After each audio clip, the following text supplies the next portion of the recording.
Hi guys, I'm Becky from Book Bite Reviews, and today I will be giving you my opinions on Lies You Never Told Me by Jennifer Donaldson.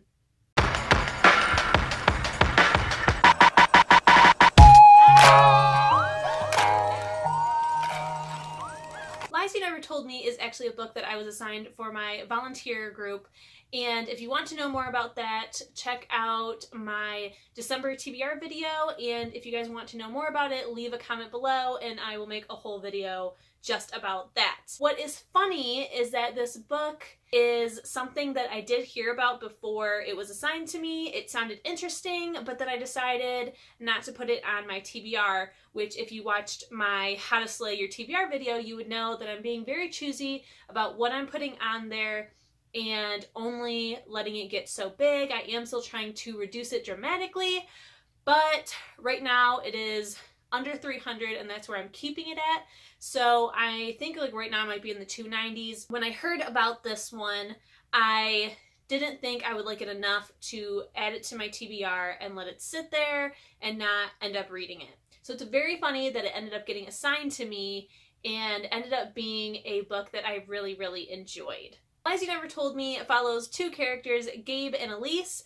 The book is told in alternating points of view, and you know that is my absolute favorite way to write a book. When it comes to romance, it's really good, but anytime that it's told about two people's lives or how, you know, they somehow have similarities, but they're still different, like putting it in alternating POV is just the best way to do it. It's my favorite thing to read. I feel like I really get to know the characters. I love being inside more than one person's head during the story, so it is very, very nice. So like I said, this book is about two characters, Gabe and Alise. They have never met before, and they are both in very problematic relationships.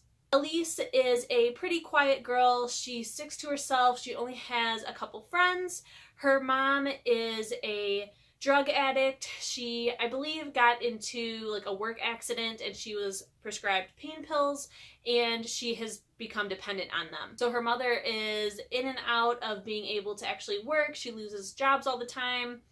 So she doesn't have anybody really in her life to watch over her or guide her. She is the adult in her life, even though she is only 16. Alise gets the leading role in the school play for Romeo and Juliet, and during the play she meets somebody that she should not fall for. This is a very problematic relationship, but she decides to do it anyways. Our other character, Gabe, is a boy who is in a relationship with the most popular girl in high school. She is a cheerleader. She has lots and lots of friends. She's just like the golden child at school. And he decides that he has had enough of her drama, enough of her controlling him, and he wants to break up. But unfortunately, she is not hearing it, and she will do anything in order to keep him.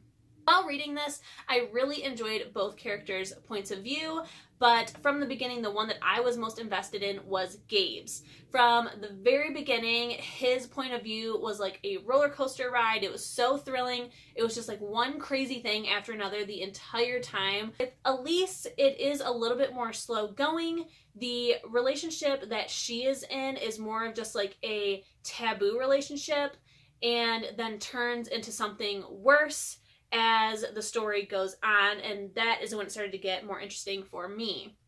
With Gabe's, it is just one crazy thing after another right from the beginning, and I really just like ate up his chapters, which is so funny because usually when it comes to male POVs, I don't tend to connect with them very well, but lately I've been having a really good time with doing this because I've read quite a few books that have a male as our main character, and I've been able to connect with them so well lately, and I don't know if I'm just doing a much better job of picking up books that I would like and relate to better, or what. I mean, this book was chosen for me, so it's funny of how much I ended up loving it, but I just really, really enjoyed Gabe's. I think it was just because it was so thrilling and exciting, whereas Alise's are pretty slow. And Gabe's relationship, it was nothing that he could have prevented other than just not being in the relationship in the first place. So for his, I never found any fault with him other than doing some things because he's a teenager and he doesn't know any better. Instead of like going to his parents, going to a teacher, going to the authorities, he tends to handle things a lot more in his own hands, and that tends to backfire a lot on him. With Alise, I just absolutely did not agree with any of her decisions. They are very childlike, even though she's supposed to be the adult in her life. She just is so desperate for attention that she gravitates towards this person, and it's just so bad, and I don't understand why she even really does it, especially when her best friend tells her that this isn't a good idea. And yeah, everything was kind of Alise's fault, and what ends up happening to her toward more when it starts to get into more of a like possessive and dangerous relationship, then I don't fault her so much. But in the very beginning, when it's just like this like normal relationship, I just faulted her for everything because I just didn't agree with her decisions that she was making, because she was just making such poor decisions I did not agree with. Normally with books, I'm pretty good at guessing what is going to happen. I kind of make a game of it. I want to be able to guess what's happening, but I walk a very fine line of I don't want it to be predictable, but I want to have enough clues where I can guess what happens. And it's so fun to me when I guess correctly. So that's very hard to explain, how I don't want a book that's predictable, but I want something that's well done enough where I can be able to guess correctly. When I guess incorrectly, it's even better because I have gotten so good of figuring stuff out.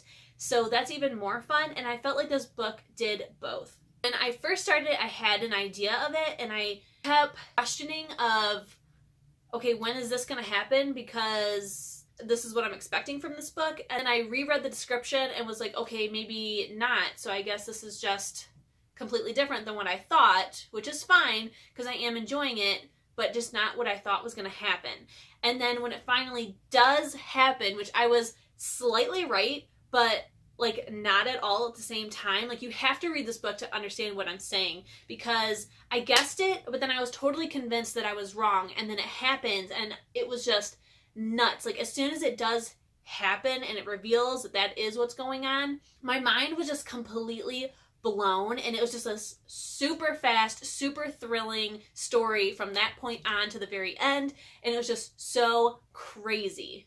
I did listen to this in the audio format, and it was so good. I honestly can't remember how the female voice sounded in my head now, but I do know that it was really well done and I enjoyed it, but I can still hear the male character's voice in my head because those were my most favorite chapters, so it makes more sense of why I can remember that one. And I don't listen to a whole lot of male narrators anyways.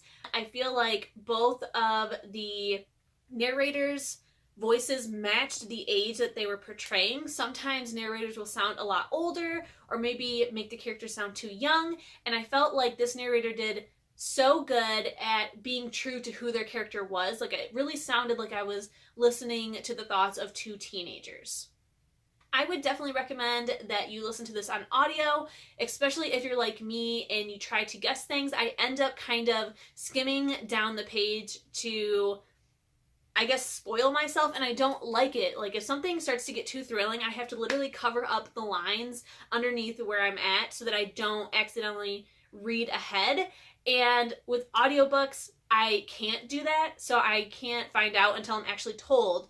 So when it comes to books that have more of like shocker endings or surprise endings, I end up listening to the audiobook because I can't get spoiled and just really get immersed into it. So if you're like me and you tend to kind of spoil yourself, I would highly recommend listening to the audiobook. It is a really, really good one. Now that I am thinking back on the books, it did have a couple problems with it, which what books don't, especially when we are dealing with darker and taboo subjects. One thing that is pretty problematic about it is that there are quite a few things in the book that happen that's a little bit unbelievable, but I am one to not really judge too much of a contemporary or a real life setting for being unbelievable if I'm enjoying it and if it kind of makes sense.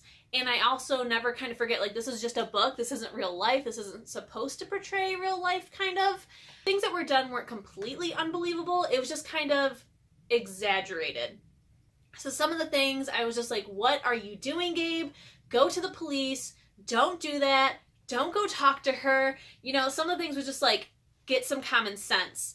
But then there were other things like our very, very ending of what actually ends up happening at the very end, that was kind of like, okay, that's just crazy and is very unlikely to actually happen. Like, these characters have been through enough, and then something happens to one of them, and then something else starts happening to the other one. It's just kind of like, I don't really know about this. That's kind of not real, pretty unbelievable, but I enjoyed it a lot, so I just kind of let it go. But just know that there are some details and plot points that happen that are a little bit far-fetched. The other problem that I did have with this book is the very, very ending. It does end pretty clean, but this isn't a series book, and you kind of like have to end it some way. And I think if they would have ended it a little bit sooner, you would have been left feeling like, okay, but what happens to these characters? What ends up happening after that point? And I think the way that it was done, it was good enough and kind of like the best possible scenario that I could think of. But it is like pretty clean, tied in a nice bow, done. And some people have a problem with those kind of endings. I, not so much. I can recognize them, but I don't find that I have like a big problem where I'm like, that ended way too nicely. Unless I already kind of wasn't enjoying the book to begin with. Overall, I absolutely love this book. This ended up being one of the most surprising and best books that I read in 2018. I picked it as my most surprising book because, like I said, I wasn't even going to end up reading this, but then when it was assigned to me, I had to, and I ended up just completely devouring it. It was so, so good. My husband was constantly asking me what I was listening to because I was just so expressive.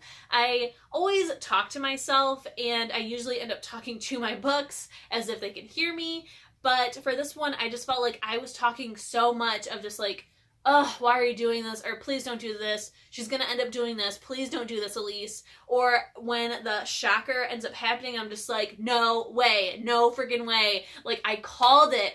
And yeah, I was just very, very vocal with this book. It was one of the best books just because it was so surprising, but I feel like it was so well written. The characters felt very real, like they could be real people.